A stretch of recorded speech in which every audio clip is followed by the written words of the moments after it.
How to generate अपार ID इन UDISE portal. सो इसकी step आज हम देखेंगे। सर्वप्रथम आप आपके यूडाइस पोर्टल के स्टूडेंट मॉड्यूल में लॉगिन हो जाएं। अब इसके बाद करंट एकेडमिक ईयर में आप जाएंगे।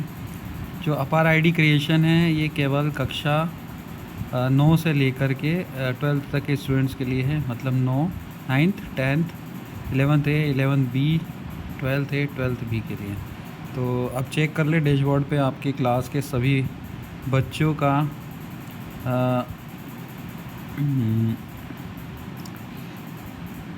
जीपी प्रोफाइल और ईपी प्रोफाइल, एफपी, इसको आप अपडेट कर लें।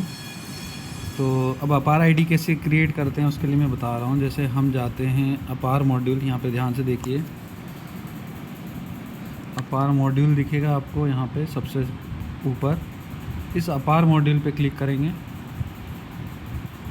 क्लिक करने के बाद राइट साइड में पेज में आपको दिखेगा जो डिटेल्स हैं वो देख लीजिए। क्लास ग्रेड अपार मॉड्यूल, जैसे हमें क्लास 11 के एक बच्चे का अपार मॉड्यूल या अपार आईडी जनरेट करना है। तो सेक्शन हमने यहाँ पे सिलेक्ट किया।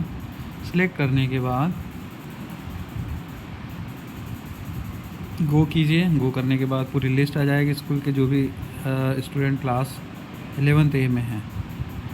अब यहाँ जाने के बाद जैसे जो भी बच्चा है उसका अगर आपने पेरेंट्स से कंसेंट ले लिया है तो उसका अपार आईडी आप क्रिएट कर सकते हैं। उसके लिए लास्ट में जो ऑप्शन दिया है एक्शन, इसमें जनरेट पे जाके क्लिक करेंगे।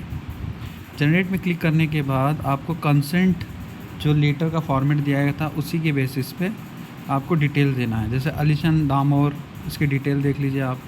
कंसेंट लेटर में लिखा है आई, यहाँ पे आएगा पेरेंट्स का नाम। पेरेंट्स जैसे मान लीजिए अलीशन के पेरेंट्स कोई भी है XYZ, वो आप यहाँ लिखेंगे, ठीक है।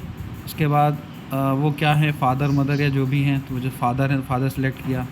उसके बाद with identity proof, identity proof इनमें से जो भी ऑप्शन, मान लिया आधार दिया, फिर आधार का नंबर, जो भी आधार नंबर हो 1 2 3 4 5 6, वो आप यहाँ पे दे दीजिए।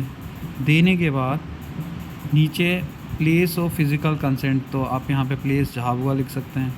Detail of physical date of physical consent, date आप यहाँ से सिलेक्ट कर सकते हैं, ठीक है। देन नीचे है consent bye head of the school, तो बाय डिफ़ॉल्ट प्रिंसिपल का नाम है। आप इसको सबमिट करेंगे। सबमिट करने के बाद वो अपने आप, अगर सारी डिटेल जो आपने दी है सही है, एक आधार आईडी जनरेट करके दे देगा, ठीक है। वो आधार आईडी मैं आपको दिखाता हूँ किस तरह से दिखेगी। देखिए क्लास 11th A में एक्चुअली हमने एक स्टूडेंट का किया हुआ है और उसको देखने की कोशिश करते हैं। 11th A को यहाँ पे हाँ, जैसे यहाँ पे हमने एक स्टूडेंट्स का अपार आईडी रोहित सिंह चौहान का किया है, तो ये यहाँ पे आपको उसका अपार आईडी इस तरह से दिखेगा, ठीक है। तो ये प्रोसेस थी अपार आईडी क्रिएट करने की, बहुत सिंपल है। आपके पास अगर कंसेंट लेटर है तो आप इसे ईज़िली क्रिएट कर सकते हैं। Thank you.